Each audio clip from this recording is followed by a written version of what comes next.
It is only in this 20th century that man has mastered the secrets of powered flight, an ambition that was a dream for thousands of years. This airplane, designed in the early 16th century by Leonardo DaVinci, was to be powered by flapping the wings like a bird. He also designed this aerial screw, which is similar to our present-day helicopter. Nearly 400 years later, the first heavier-than-air machine was flown. In 1903, at Kitty Hawk, North Carolina, Wilbur and Orville Wright succeeded in fulfilling man's age-old dream. The Wright brothers were pioneers in the science we call aerodynamics. Today, aerodynamics is an important science.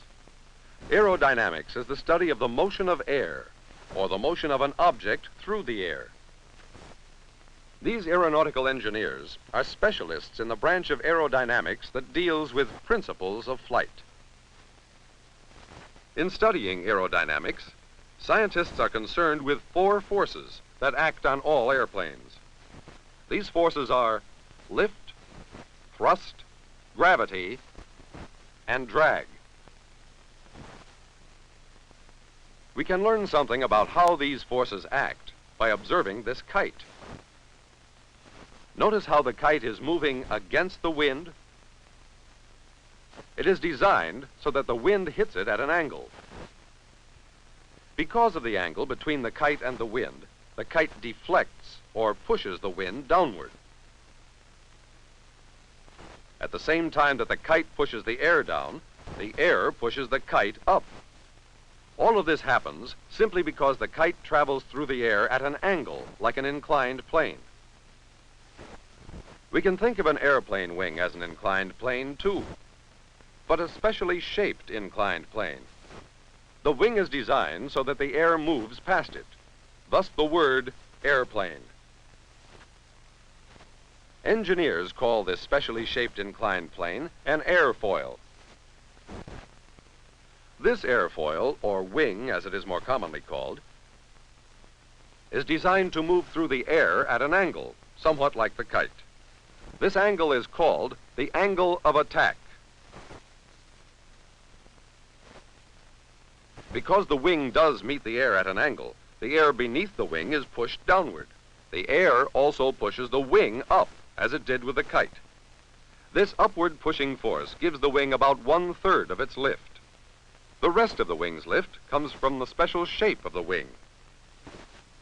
When this wing moves through the air, the special shape splits the air into 2 streams. We saw that part of the lift comes from the air that passes beneath the wing. A second stream of air passes over the top of the wing. But because of the curved shape of the top of the wing, the air that goes over the top has a greater distance to travel. Yet, as we see, both streams of air reach the back of the wing at the same time. This happens because the air that goes over the top of the wing moves faster than the air that goes under the wing. The faster stream of air above the wing exerts less pressure. The greater pressure below the wing pushes the wing up toward the lesser pressure. This difference in air pressure accounts for 2/3 of the wing's lift. Remember that we said that the wing gets lift by moving rapidly through the air.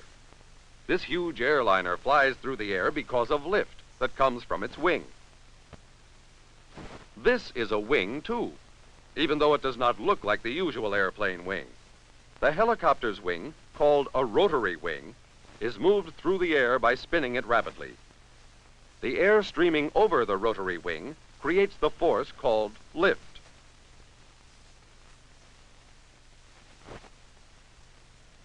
This lifting force makes the helicopter go up, but by tilting the rotary wing, as we see in this exaggerated example, the pilot can also make the helicopter go forward, or in any other direction that he wishes. Now, in addition to the force of lift, the rotor is providing another force, thrust.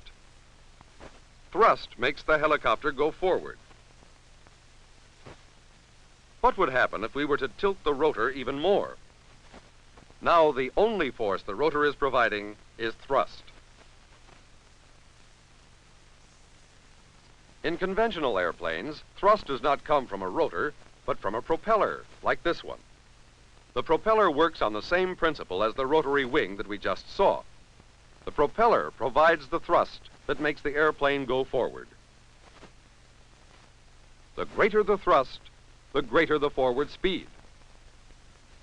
Thrust, in one form or another, is necessary to make any airplane move through the air. Now our airplane is flying. Two forces are making it fly: the lift produced by the wing and the thrust produced by the propeller. Remember that the propeller creates a forward force in the same way that the wing creates lift. Although these two forces make flight possible, they are constantly being opposed by other forces. One of these forces is gravity. Gravity is always pulling the airplane back towards the earth. Drag is the other force working against the airplane. Drag is another name for air resistance. Drag slows down the airplane. When lift equals gravity, or the weight of the airplane, thrust is equal to drag, the airplane is said to be flying straight and level at a uniform speed. The forces of lift, thrust, and drag are constantly changing. By moving different controls in the cockpit, the pilot changes the effect of the forces on the airplane. When the pilot moves these controls, he also moves certain surfaces located on the airplane. These surfaces, for example, are the ailerons located on the wings. They are moved by turning the control wheel to the right or left. On the floor of the cockpit are two pedals that the pilot pushes to operate the airplane's rudder.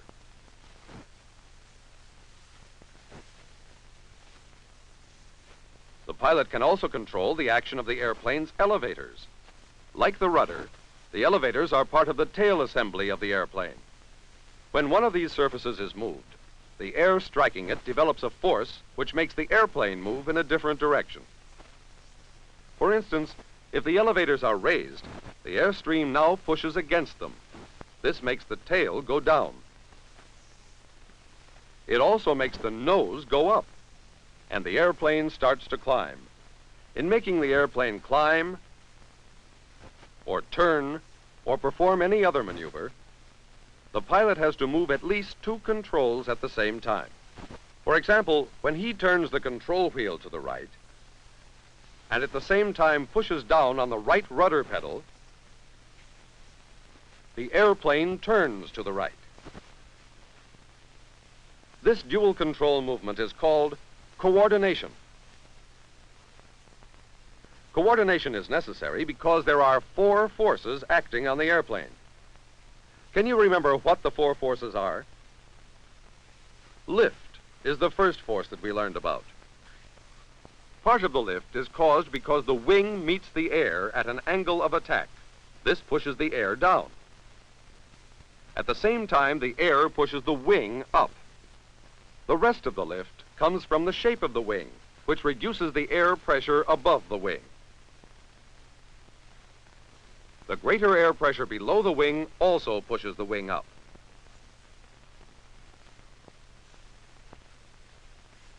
The second force is thrust. The thrust on the airplane we have been watching was made by a propeller.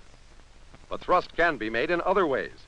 For example, jet airplanes get their thrust from hot gases that are forced out of the tailpipe. The third force that we learned about was the force of gravity. Gravity is always pulling the airplane back toward the earth. Drag, or the resistance of the air, is the fourth force acting on the airplane. We also learned that the pilot controls the movement of the airplane by controlling the differences between these forces. Understanding these principles of flight will help us understand how all airplanes fly and change direction. In fact, the forces of lift, gravity, thrust, and drag help to explain how all airplanes fly in the Earth's atmosphere.